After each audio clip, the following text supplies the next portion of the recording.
I'm approaching the end of my series, the top 10 best finishes of Magnus Carlsen, and I think this game in particular was outstanding.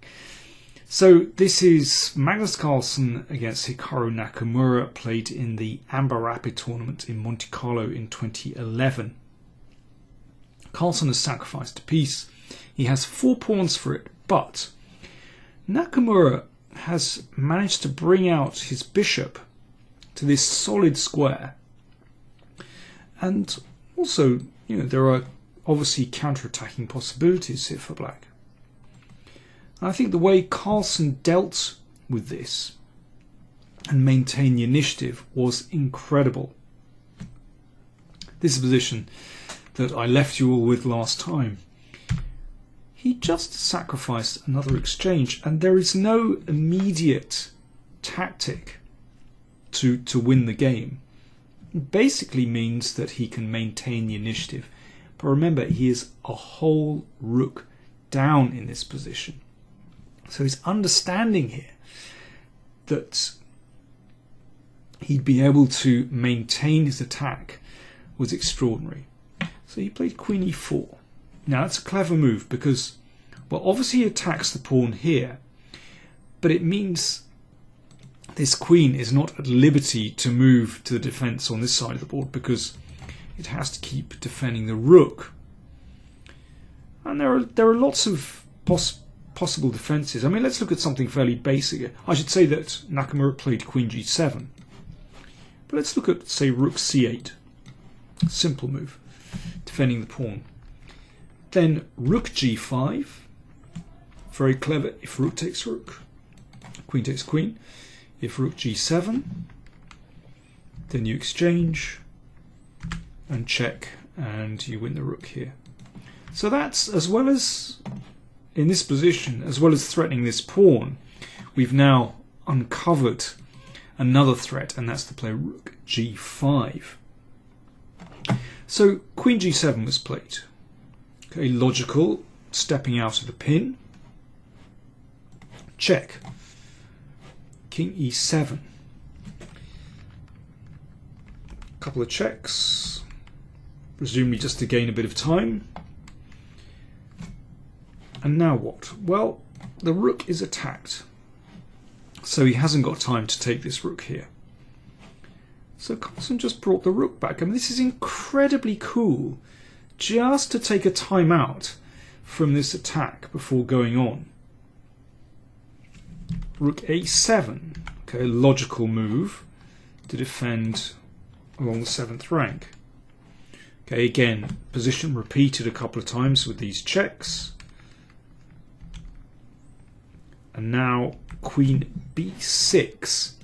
And this clever little sidestep just overloads black completely. But it takes guts to play a move like this, because of course it allows rook takes pawn. So this is what happened. Check. Check again. King steps up. So now the king is safe. Of course, it's important that the queen defends the pawn on b2. Carlsen's got it all covered. Now, black's turn to defend again. The rook is attacked. So the rook step back. Queen check. If king f8, then the rook can be taken with check. It's no good. And if king f6, then that blocks the diagonal. Whoops. This diagonal. And then just queen takes rook again, so white is winning. So after this check, the king came up the board. But this was fatal because now the rook gets involved. And, well, there's no escape. Here Nakamura resigned because if king f5, rook check, well, if the king steps up, then it's going to be mate, so the queen goes in the way. And the rook is taken in the corner. Absolutely brilliant. And I think that might be my pick of the 10 games that I've presented. But we've still got one more to go. So let me show you this one. So this was played in Weichensee in 2013. Okay, I've gone slightly over the 2012, and I think I probably presented this one on the channel already, but okay, I'm breaking one of my rules, but who cares? I like this finish a lot.